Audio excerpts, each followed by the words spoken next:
আজ বানাবো পনির in white gravy. তার জন্য 250 গ্রাম পনিরকে আমি ছোট ছোট টুকরো করে কেটে নিয়েছি।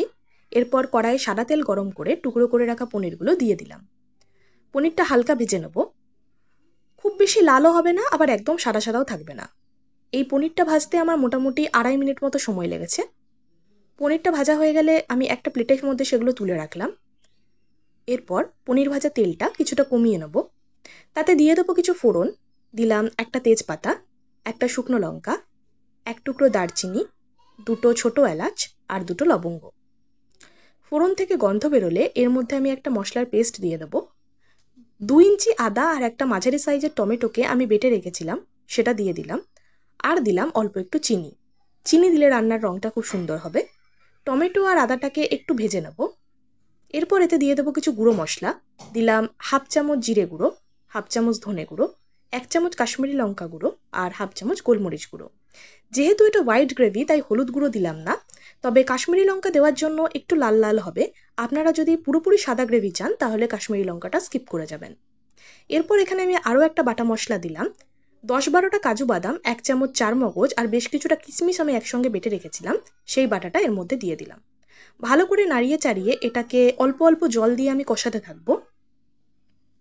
এটা আমি ততক্ষণ অবধি কষাবো যতক্ষণ পর্যন্ত না সাইড থেকে তেল ছেড়ে আসে।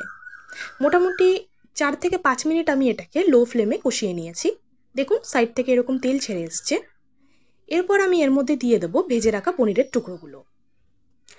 পনিরের টুকরোগুলো দেওয়ার পর মশলার সঙ্গে পনিরটাকে খুব ভালো করে মিশিয়ে নিতে হবে। এরপর আমি গ্যাসের ফ্লেমটা একটু মিডিয়ামের দিকে রাখবো। আর এতে দিয়ে দেবো আমি দুধ। আমি 1 বাটি দুধের মধ্যে কয়েক দানা কেশর ভিজিয়ে রেখেছিলাম, তবে দুধটা কড়াই দেওয়ার আগে এর মধ্যে আমি 1 চামচ ময়দা গুলে নিলাম। এটা একটা ছোট টিপস আপনাদের দিয়ে রাখি, অনেক সময় কড়াইয়ে দুধ দিলে সেই দুধটা ফেটে যায়। তো এইরকমভাবে রান্নায় দুধ ব্যবহার করার আগে, মানে যে কোনো রান্নাতেই দুধ ব্যবহার করার আগে আপনারা যদি অল্প আটা বা ময়দা এভাবে গুলে দেন তাহলে দুধ কখনোই ফাটবে না। এরপর আমি এতে দিয়ে দিলাম পরিমাণ মতো নুন আর আরও একটু চিনি। আরেকবার ভালো করে মিশিয়ে নিয়ে গ্যাসের ফ্লেমটা লো করে এটা ঢাকা দিয়ে আমি 10 মিনিট রান্না হতে দেবো। মাঝখানে অবশ্যই একবার নেড়ে দিতে হবে, কারণ কাজু বাদাম বাটা দেওয়া থাকলে তল থেকে লেগে যাওয়ার একটা সম্ভাবনা থাকে। 10 মিনিট পরে দেখুন সাইড থেকে তেল ছেড়ে এসছে। ভালো করে একবার নাড়াচাড়া করে নিয়ে এর মধ্যে আমি দেবো একটা সিক্রেট ইনগ্রিডিয়েন্টস, যেটা এই রান্নার ফ্লেভারটাকে সম্পূর্ণ অন্যরকম করবে। তার সঙ্গে সঙ্গে এই রান্নার মিষ্টতাটা বাড়িয়ে দেবে।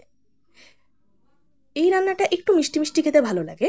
আমি এখানে দিচ্ছি অল্প একটু খোয়া ক্ষীর, সেটাকে হাতে করে এরকমভাবে গুঁড়ো করে দিয়ে দিলাম। এই খোয়া ক্ষীর দেওয়ার জন্য রান্নার স্বাদটা কিন্তু সম্পূর্ণ অন্যরকম হবে। আপনারা অবশ্যই কিন্তু এটা ব্যবহার করে দেখবেন। খোয়া ক্ষীর দেওয়ার পর আরও 3 মিনিট আমি রান্না করব লো ফ্লেমে। 3-3.5 মিনিট পর আমি ঢাকনাটা খুললাম। আমাদের রান্না প্রায় রেডি।